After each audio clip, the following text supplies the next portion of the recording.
এত লেখাপড়া করে কি হবে? মেয়েদের তো সেই সংসার করেই খেতে হবে, রান্নাবান্না করতে হবে, স্বামী সন্তানের দেখাশোনা করবে। এতটুকুই মেয়েদের কাজ। মেয়েদেরও তো পড়ালেখা করতে হয় না, তাই না? আসসালামু আলাইকুম, কেমন আছেন সবাই? আমি আল্লাহর রহমতে অনেক ভালো আছি। আজকে আমার পরীক্ষা দিতে চলে যাচ্ছি সকাল সকাল, আমি আর আমার বান্ধবী মিলে।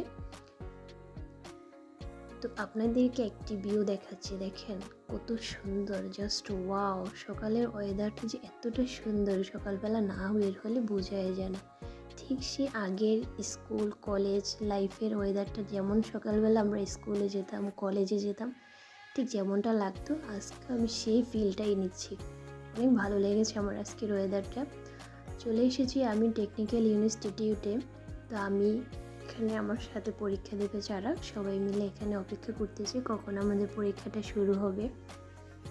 এ হচ্ছে সেই কেন্দ্র যেখানে আমরা পরীক্ষা দেব। আর হ্যাঁ, আমার পরীক্ষাটা হচ্ছে কম্পিউটার অফিস অ্যাপ্লিকেশন কোর্স থেকে। এটি আমি অফিস কোর্স কম্পিউটার করার জন্য সেই পরীক্ষাটা দীর্ঘ 8 মাস ধরে অপেক্ষা করেছি এই পরীক্ষাটার জন্য। তো 8 মাস পরই আমার পরীক্ষাটা শুরু হয়েছে। পরীক্ষা শেষে একটু খাওয়া দাওয়া করলাম আমি আর আমার ফ্রেন্ড। Thank you.